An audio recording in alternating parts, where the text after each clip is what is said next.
Você já parou para pensar, por que o Brasil é tão grande? Hoje parece normal olhar para o mapa e ver um país que ocupa quase metade da América do Sul. Mas existe um detalhe que pouca gente conhece. O Brasil não deveria ter esse tamanho. Quando Portugal e Espanha dividiram as terras recém-descobertas, grande parte do território brasileiro ficaria fora do domínio português. Então, o que aconteceu? A resposta mudou a história do Brasil. E essa história tem um protagonista, Pedro Teixeira, o homem que garantiu metade do Brasil. Para entender essa história, precisamos voltar mais de 500 anos no tempo. Naquela época, Portugal e Espanha eram as maiores potências marítimas do planeta. E conforme novas terras eram descobertas, surgiu uma pergunta inevitável: quem seria o dono delas? Em 1494, os dois reinos chegaram a um acordo. Uma linha imaginária foi traçada sobre o mapa. Tudo de um lado seria espanhol, tudo do outro, português. E foi aí que a história do Brasil começou a tomar um rumo inesperado. Na prática, aquele acordo limitava bastante o território português na América do Sul. Se olharmos para um mapa da época, veremos algo surpreendente. Grande parte do que hoje conhecemos como Amazônia, Centro-Oeste e até regiões do sul do Brasil ficava além da linha estabelecida pelo tratado. Em outras palavras, o Brasil que Portugal recebeu era apenas uma pequena parte do país que conhecemos hoje.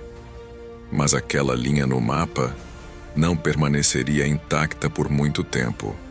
No século XVI, avançar para o interior da América do Sul era uma tarefa quase impossível. Além do litoral, existia um território gigantesco e pouco conhecido pelos europeus. Florestas sem fim, rios que pareciam oceanos, milhares de quilômetros sem mapas confiáveis. Para muitos exploradores, aquela região era um mistério. Mas portugueses, missionários e aventureiros começaram a avançar cada vez mais para o interior. Enquanto exploradores avançavam pelos rios e florestas, Portugal e Espanha observavam cada movimento. Afinal, quem ocupasse aquelas terras primeiro teria mais argumentos para reivindicá-las no futuro. O problema era que a Amazônia estava muito além dos limites definidos pelo Tratado de Tordesilhas. No papel, boa parte da região pertencia à Espanha, mas na prática, a situação era bem diferente. Enquanto diplomatas desenhavam linhas nos mapas, a realidade era outra. Missionários, soldados, comerciantes e exploradores portugueses avançavam cada vez mais pela Amazônia. Novas rotas eram abertas, povoados surgiam às margens dos rios, e a presença portuguesa se tornava cada vez mais forte. Aos poucos, Portugal começava a ocupar territórios que, teoricamente, não lhe pertenciam. No início do século XVII, uma notícia preocupava as autoridades portuguesas. A Espanha também avançava pela Amazônia. Se nada fosse feito, Portugal poderia perder o controle de uma região gigantesca. Era preciso agir. E foi nesse momento que surgiu um homem disposto a enfrentar uma jornada que muitos consideravam impossível. Seu nome era Pedro Teixeira. A missão de Pedro Teixeira parecia simples, pelo menos no papel. Ele deveria navegar pela Amazônia, atravessando milhares de quilômetros por rios pouco conhecidos pelos europeus, sem mapas confiáveis, sem saber exatamente o que encontraria pelo caminho. E quanto mais avançasse, mais distante estaria de qualquer ajuda. Mas o fracasso não era uma opção. Havia muito mais em jogo do que uma simples expedição. Mas havia um detalhe. Pedro Teixeira não estava participando de uma simples viagem de exploração.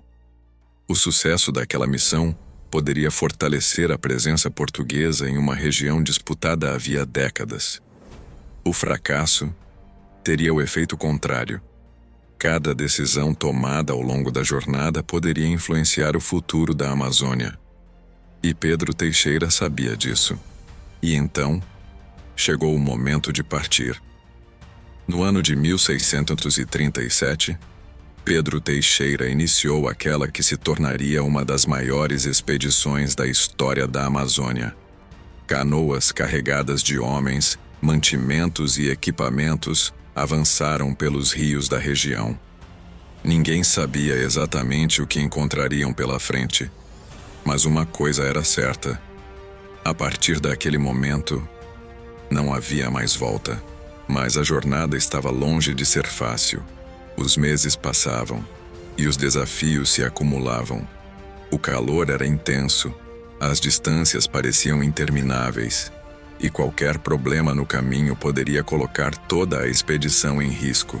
Imagine passar semanas navegando por rios desconhecidos, cada vez mais longe de casa. Mesmo diante das dificuldades, Pedro Teixeira continuou avançando. Depois de meses de viagem, Pedro Teixeira alcançou um feito que parecia impossível para sua época. Sua expedição conseguiu chegar até Quito, na região que hoje pertence ao Equador. Para os europeus do século XVII, aquilo era extraordinário. Não era apenas uma questão de distância. Era a demonstração de que aqueles rios podiam conectar territórios separados por milhares de quilômetros. E as consequências dessa descoberta seriam enormes. Mas o verdadeiro impacto daquela jornada não estava apenas em chegar tão longe. Estava em provar que Portugal era capaz de navegar, explorar e ocupar aquela região. Na prática, cada quilômetro percorrido fortalecia a presença portuguesa na Amazônia. Pedro Teixeira havia demonstrado algo fundamental. Portugal não estava apenas reivindicando aquelas terras no papel, estava presente nelas. Décadas depois, os resultados daquela expedição continuavam aparecendo. Quando Portugal e Espanha voltaram a discutir suas fronteiras na América do Sul, a ocupação efetiva das terras passou a ter enorme importância. E foi justamente aí que jornadas como a de Pedro Teixeira fizeram diferença. Afinal, não bastava desenhar linhas em um mapa.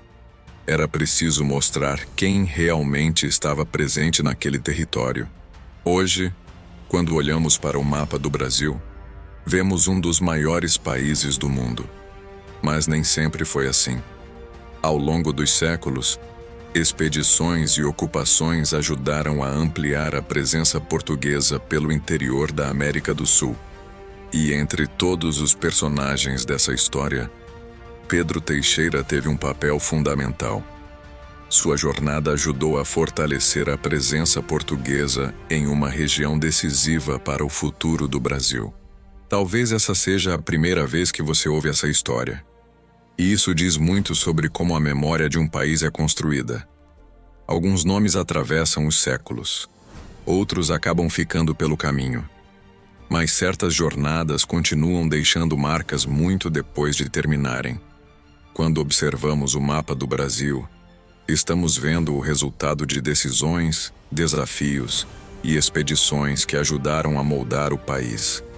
E poucas foram tão importantes quanto essa. Se você gostou deste vídeo, deixe sua curtida, compartilhe e conte nos comentários o que achou dessa história. E se ainda não é inscrito, inscreva-se no Brasil Esquecido, porque ainda existem muitas histórias incríveis que quase ninguém conhece. Até a próxima!